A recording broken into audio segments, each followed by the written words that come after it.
একজন মেয়ে হিসাবে আমার বাবা চাইতো আমি অলরাউন্ডার হই। সো আমি আমার বাবার এই স্বপ্নটা পূরণ করে দেখিয়ে দিয়েছি। কাজ আজকে করব ২ দিন পর সবাই ভুলে যাবে। কিন্তু মানুষের যে ভালোবাসাটা অর্জন করা এটা কিন্তু সবসময় থাকে না।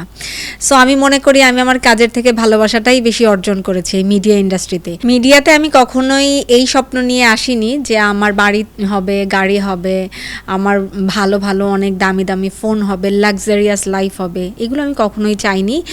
আমার মন আমার নিয়ত সবসময় ঠিক ছিল যে আমি সবসময় চেয়েছি আমি সৌন্দর্যের মধ্যে মাধুর্যের মধ্যে থেকে কাজ করব এবং কোনো অশ্লীলতা বা কোনো খারাপ কোনো কিছু করব না। ইনশাল্লাহ আমি আমার এটা ধরে রাখতে পেরেছি।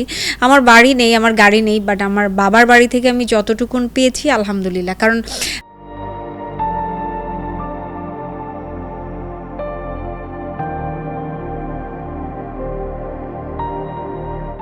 আমি ছোট থেকেই ঢাকা শহরে জন্ম, ঢাকার মেয়ে আমি। সো ঢাকায় যারা থাকে তাদের কোনো কিছু আমি মনে করি না যে মানে লাইক অপূর্ণতা আছে, বিকজ একটা ঢাকার মডার্ন মেয়ে খুবই স্মার্ট। আর বাড়ি গাড়ি এটা তো বাবা মার আছেই। সো নিজের কোনো কিছু এক্সট্রা করতে হবে ওইটা নিয়ে আমি কখনো ভাবি না। যারা করেছেন তাদের জন্য শুভকামনা, বাট আমি করতে পারিনি, এটা আমি বলবো না আমার ব্যর্থতা। এটাও আমার একটা অনেক চ্যালেঞ্জিং একটা সাকসেসফুল মানে লাইফ, যে আমি কোনো কিছু ছাড়া আমি সবার ভালোবাসা পেয়েছি। অনেক রাতারাতিও বড় হয়ে যায় নাই, আবার খুব একটা পড়েও যায় নাই। আমি আছি সবসময় একই গতিতে, এবং এটা মিডিয়াতে অনেক বড় একটা ব্যাপার।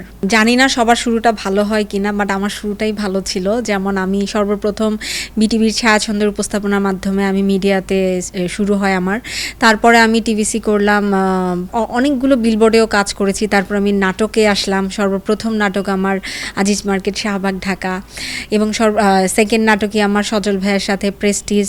তারপর আরেকটা করলাম আরটিভিতে হৃদয় ঘটিত। এবং আমার মিউজিক ভিডিও হচ্ছে সর্বপ্রথম আরিফিন রুমির এক পলকে এবং আসিফ ভাইয়ার লুকোচুরি গান দিয়ে আমি জনপ্রিয়তা পেয়েছি। সো আমার কিন্তু শুরুটাই সবগুলো ভালো, মানে শুরুটা আলহামদুলিল্লাহ সবার এতটা ভালো হয় না। আমি শুরুতেই আমার সব সিনিয়র আর্টিস্টদের সাথে কাজ করেছি এবং তাদের কাছ থেকে আমি শুরু থেকেই অনেক কিছু শিখেছি।